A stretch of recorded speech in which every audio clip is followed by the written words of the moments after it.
I'm going to be looking at psychedelic healing potential in African communities. It's a subject matter close to my heart, but at the same time, a subject matter that I keep on having time after time after time after time after time with multiple people. So the aim and goal of this is basically, from what I've gathered, is to share some seeds around the history and culture around some of the targets in our community today, primarily young people, and what they've become in today's society, because by day, that's who I work with, primarily young people who've been kicked out of school, just come out of prison, and I come from that community. I come from there, I was one of these young people, so I speak their language, and I hear a lot of where they're coming from, and I hear a lot of wisdom, a lot of, empowerment, but at the same time, a lot of frustration, a lot of disillusion, a lot of confusion, and that's what, combined with all what they're being tempted with today, I believe is creating some of the challenges we have. So as far as, the psychedelic healing potential of African communities, it's a very broad subject. I can't go into all of the details and give it all to you within half an hour. So I'm going to fine tune it and hone into basically the young black male. I would like to still consider myself a young black male, but in primarily, those young people that I'm working with, and just see how it relates to them. And then I would like to think I could show you how this crosses over to not only the older community in African communities, the male, the females, I'm talking, basically this brushes over, it's a global thing, because as I've discovered, the more I travel round and round, loads of people carry and inherit trauma and inherit a lot of stuff, and just like the people that I work with, in most cases, we don't even know that we're carrying this baggage. So that's what I'm going to go into, and to share some ideas around what I think could be done around creating solutions. So before I start any talk, workshop or presentation now, I give these guys a shout out. These are your commonly called magic mushrooms. I wouldn't be up here presenting, talking and sharing if it wasn't for these spores. As I say, they've encouraged me, inspired me, were a kick up the arse, a catalyst to spread the spores, as I now say. So give them a round of applause.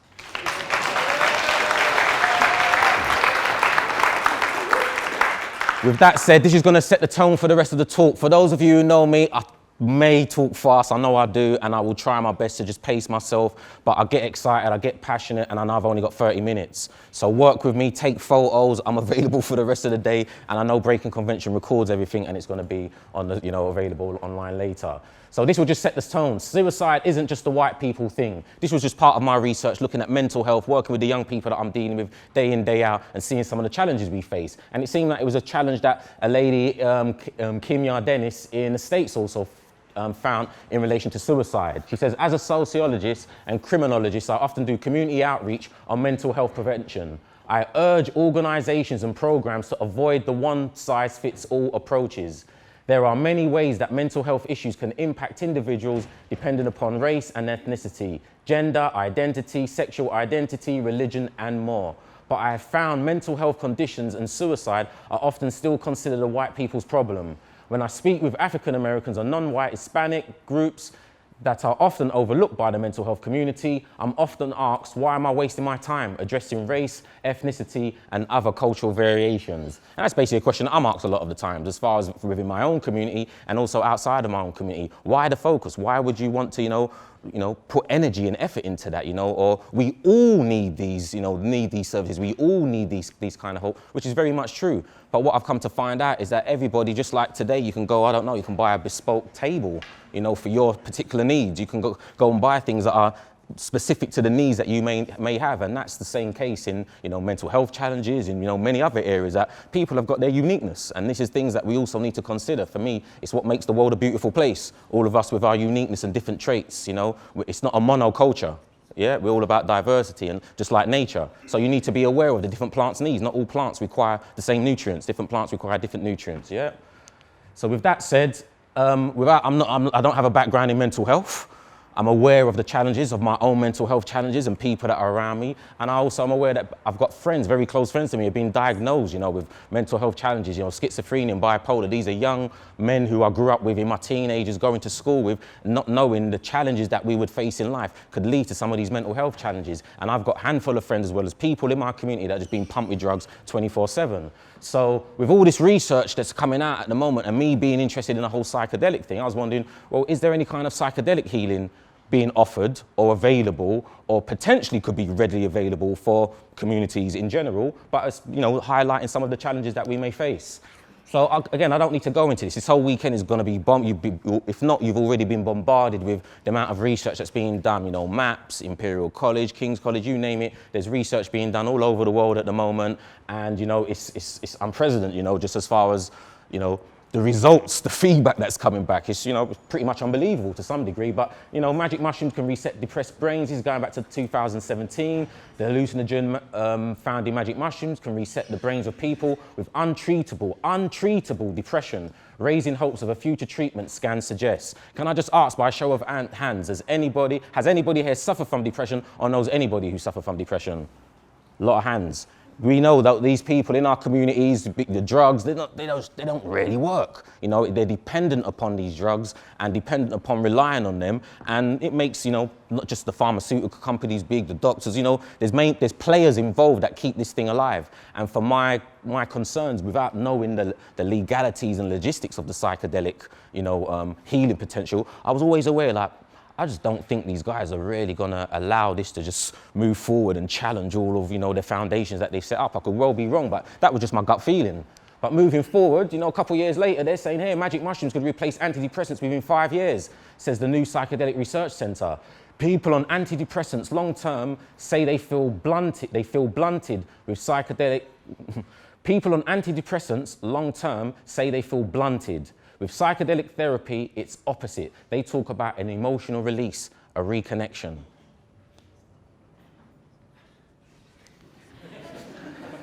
The Psychedelic Society in London, you know, I'm affiliated with them. I do loads of bits and pieces with them. They're saying, you know, the Psychedelic Society are calling on the UK government to reschedule psilocybin, a natural compound found in hundreds of species of mushrooms that have been called a breakthrough treatment for mental health. Recent trials using psilocybin to treat depression and anxiety have returned staggering results, with 80% of patients reporting significantly improved well-being of life satisfaction or up to 6 months of just a single dose. Wow. I was going to keep moving forward. So, you know, there's tons of research being done. That was just 2 slides that I've shown, you know, and as I said, the researchers are here in the university over this weekend.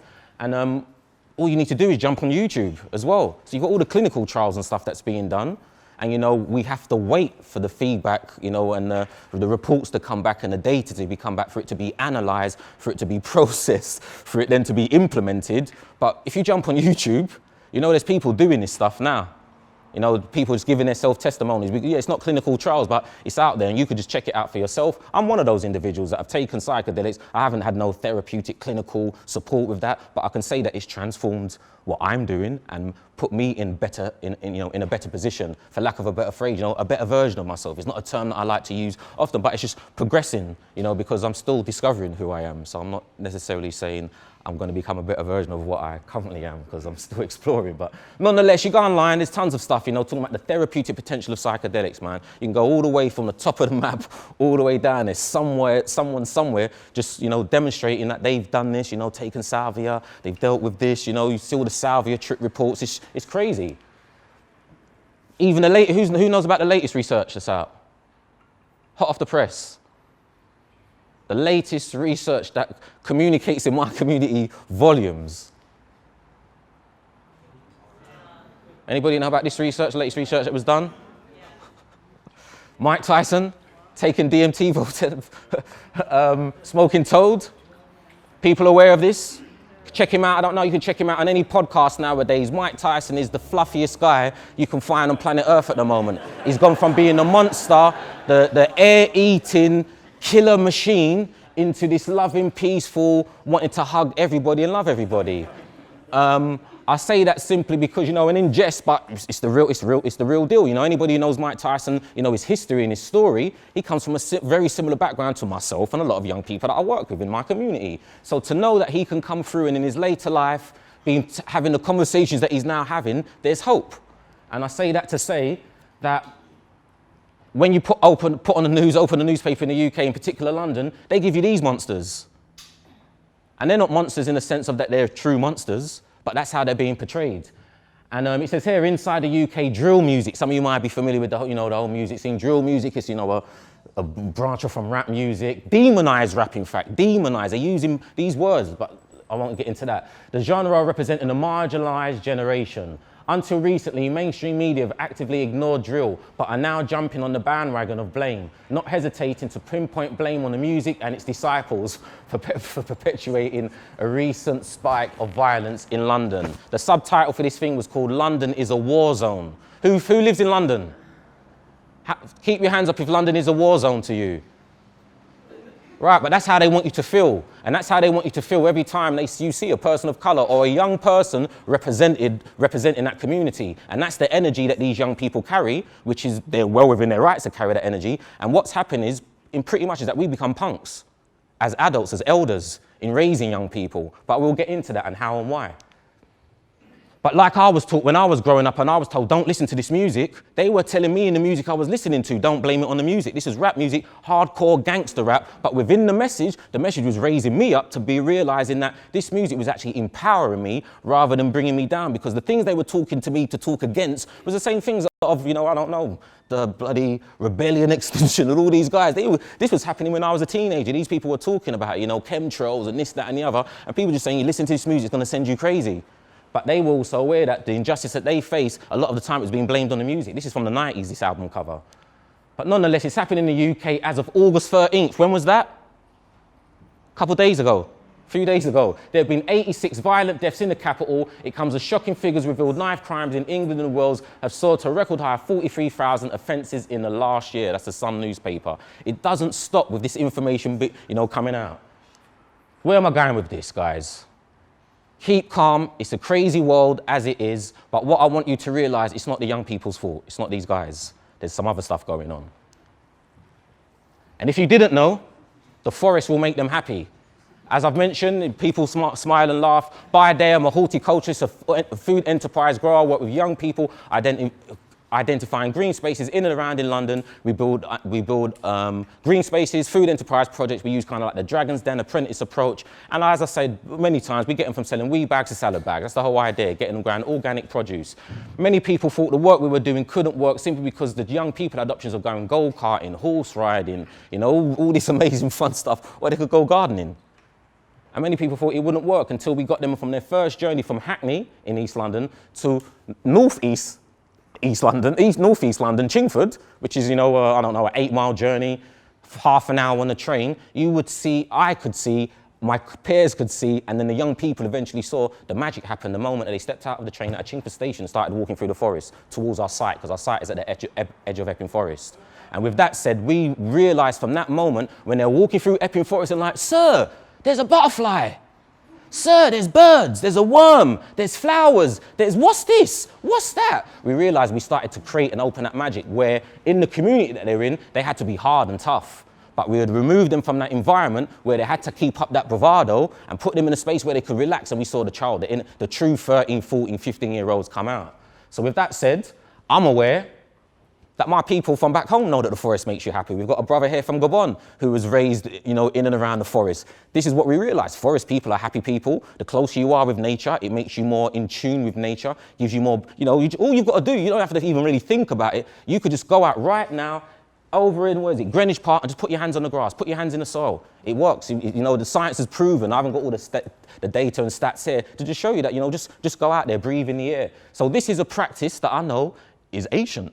Now we talk about, because at our site, we talk about, using our space for therapeutic purposes. We want to get the older community in, so they can use the space. And I'm like, these are links that have been broken and we're trying to reconnect. But as I've been aware of, these measures as far as cures, wrong slide, should be prevention. They should be prevention. So we need to be outdoors more. And that's what we're finding out, being outdoors more. But we move forward.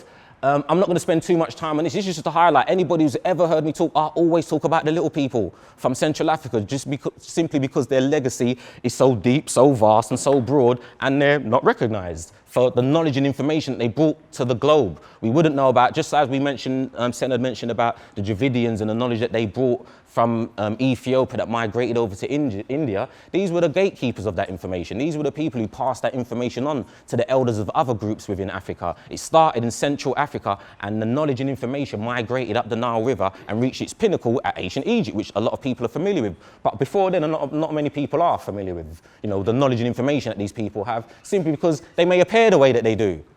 But these people are the oldest people that we can find on planet Earth. They don't have no birth record pretty much. You speak to these people, if you're given them, the insight, in some cases they speak about their origins being unearthly, pre-Earth. They talk about being here before Earth and being part of the creator, so to speak.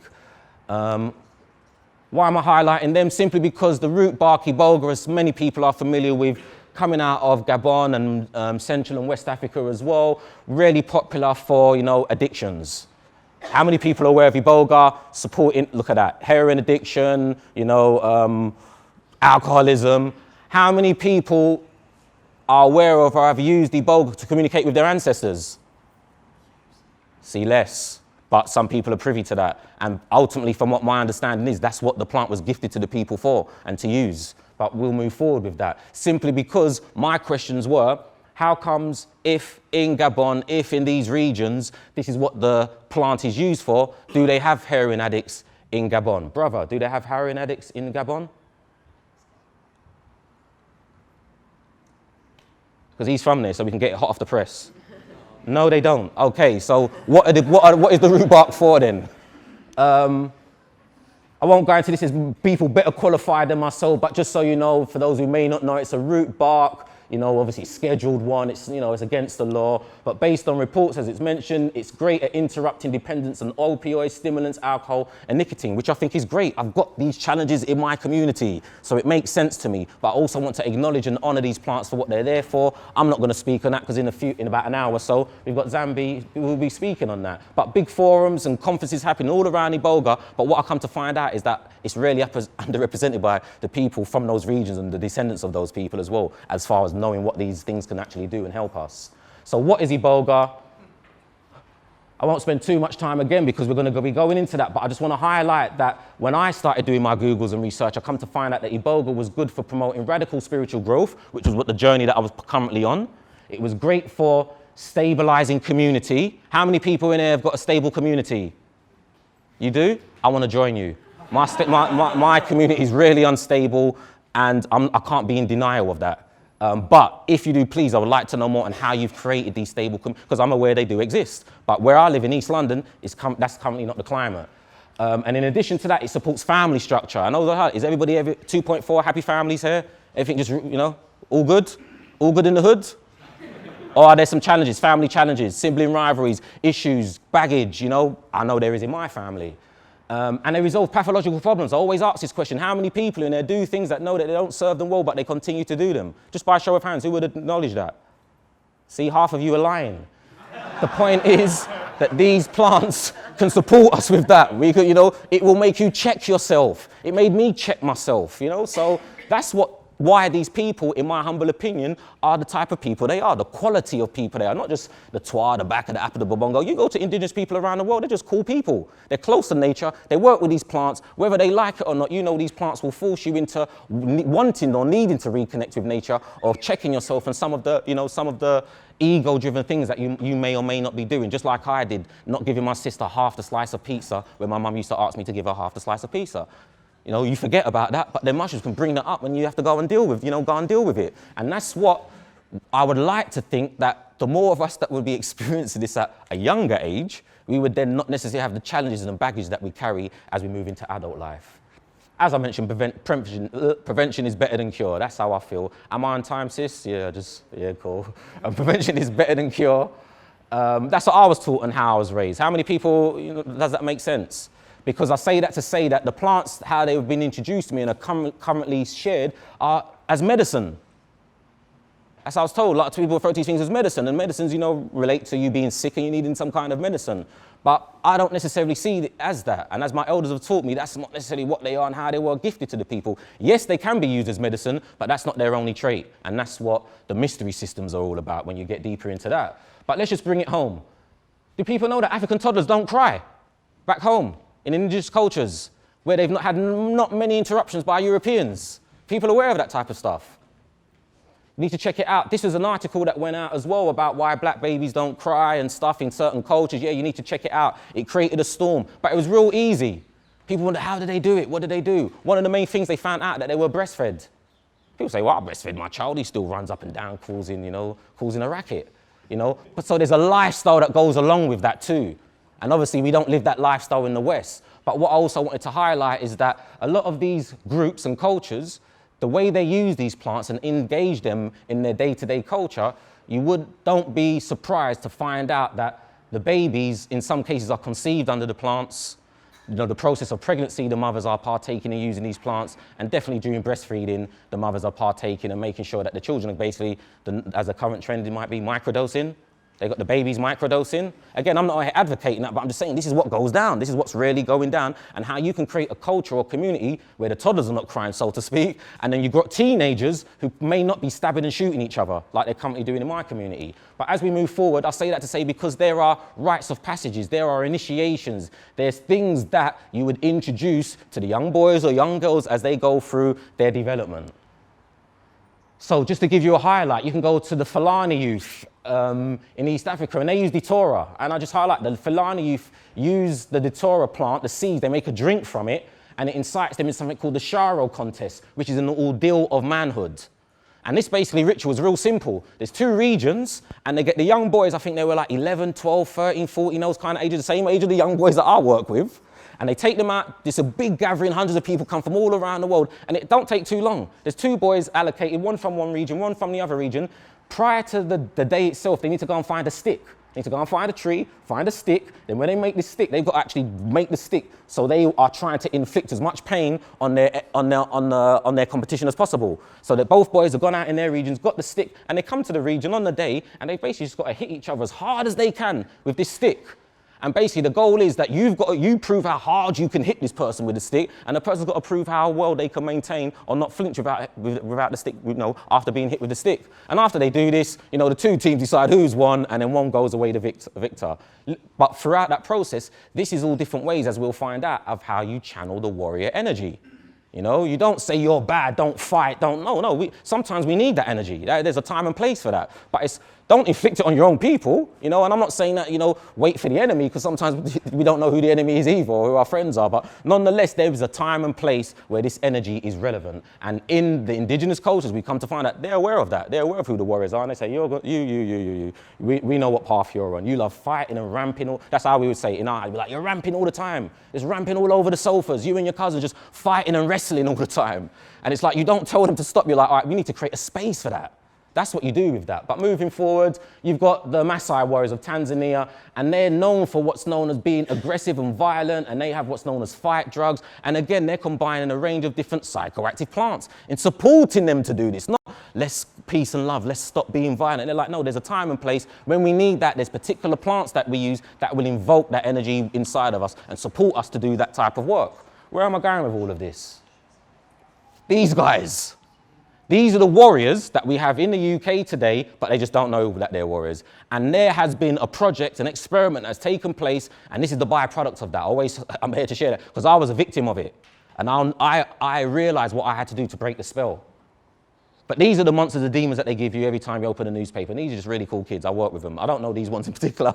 But, you know, once you sit them down and isolate them for the rest of the crew, and you start saying, who are you? What are you about? What are you interested in? You start finding out they're just like anybody else. And that they've put on these layers. A lot of the layers that we'll see, that the mythology teaches about, if you get into the mythology of Ishtar and going through the 7 gates, that we've got to start moving these layers. But the layers that they put on, or the clothes they put on, are really fabricated, you know, postcode rivalry and stuff like that, you know, based on where the council placed your mother. You know, that you all went to the same school, grew up in the same area, and then just because of a relocation, you're now enemies and prepared to kill each other over this stuff. It's ridiculous. But I understand it, because it's an experiment and a project that's taken place. So I'm going to go through these slides, because this is not the focus of the presentation, but just to highlight to you the roots of these problems, because the issue isn't music, guys. Just like your parents, whoever you are, whatever generation you are, your parents told you that your music is gonna, you know, is the bad thing, you know, and she shouldn't be listening to it and so forth. But what we're going to find, it's deeply rooted. And it takes place because basically African people were kidnapped, if you didn't know, and taken and distributed all around the world into environments that were not their environments. That in itself is like something you need to consider, as far as even if you relocated from one borough to another borough with people that you know speak the same language, that could be challenging. Just children changing schools. Who's got children and change a child from one school to another? You know, so and how traumatic it can be for the child in making that transition. But yeah, these people are taken, traveled, distributed all around the world, branded and so forth. And then we won't go into to find the details of how many people are impacted, you know, the lives that were lost, the humiliation. This also was a global thing. It didn't just take place on the African continent, in Europe, and on Africa and in the Caribbean. You can go to Australia. You can go to all around the world. You start finding that these colonies, these countries were doing, you know, were doing their job, and they're doing a good job at, you know, exterminating who they considered the enemy. Physical pain, trauma, burnt at the stake, being hung, these things should not be taken lightly. And for a lot of times, I was told that it's over, it's finished, get over it. You guys are now, that was then, this is now, you can move on and get on, be in a better position than you were. And now you're free. You can go and get a job now. Little did we know that there was other effects, impacts, and I'm going to whiz through this because I know I'm coming to the last few minutes, and there's one thing I have to share with you on this presentation.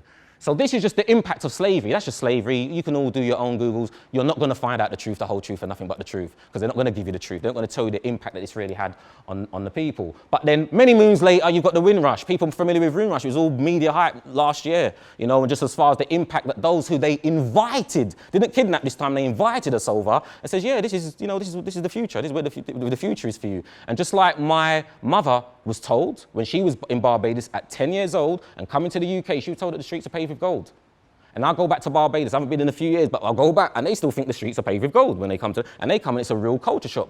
And that in itself, if you've been lied to and taught that where you're going to come to is paved with gold and everybody loves you and you're going to have a bright future, but then when you come to the UK, as skilled people, as nurses, as carpenters, as tradesmen, with knowledge and skills, being told that you could come and create a better future for yourself, these are some of the barriers that these people face. Trying to get jobs, the National Front, later on the BNP, you name it, and how we had to deal with that. A lot of us dealt with that through drugs. One, partaking in drugs, and eventually getting into harder drugs, and actually then distributing drugs. And that led us to knife crime and gun crime, all the things that we see today. And I don't want to skip past all of this stuff because it's really deep stuff. And as some of you may be aware, you know, prison statistics are showing that disproportionately black people, especially young black males, are in prison more than others. You know, mental health, suicide, everything in relation to these young black males is on the increase and has been, but it's just under the radar. Anybody heard of this term here, post-traumatic slave syndrome? Cool, I mentioned it a lot last time I was here. I won't go into that too much. Check out Dr. Joy DeGroy, how that impacts slavery over 500 plus years, and basically having no support, having no therapy, having none of the stuff that is readily available now, but still not being accessible to the people who really need it. And then she goes into, you know, it's basically post-traumatic stress disorder or stress syndrome, and the multiple things, everything from slavery, you know, seeing women's wombs cut open and babies falling on the floor, you know, the division of the family, you know, a black man's penis being cut off, you know, them stuffing ants in his ear and covering it up with clay so the ants would go, and you know, all these things that people would have to witness and then carry with them and pretend that they didn't see and get on with life as normal. And then carry on and carry on and carry on, and that's what's being passed on, and that's what Dr. DeGroy goes into. And anybody familiar with this term, new science, all going out, epigenetics, how we inherit this stuff, how it's passed on and so forth. So am I making sense to you where I'm coming from and showing you some of that history? Right. So where I'm at now, we're in the Renaissance. Everybody's talking about this is the future, this is where it's happening, and you know, especially in the building that we're currently in right now. You know, the author, you know, Ben Cesar, I know Anya's in there. She made a documentary, the Renaissance. You know, it's going down. The research is up. You know, we're at the frontier. I'm happy to be a part of it. That MDMA treatment for PTSD. Who's familiar with this research that's being done? Amazing. You know, take MDMA, 2 to 8 hours a session, 3 to 5 weeks apart, along with some therapy, and people are being healed. That's what the research is saying. That's what, if you check on the YouTube clips, that's what some people are also saying. This is the data. I don't need to repeat this or share this. The guys are here. You can ask them, is it working? And they'll tell you it's working. It's working. They're doing all this stuff. So I'm trying to say this. Will it work with these guys?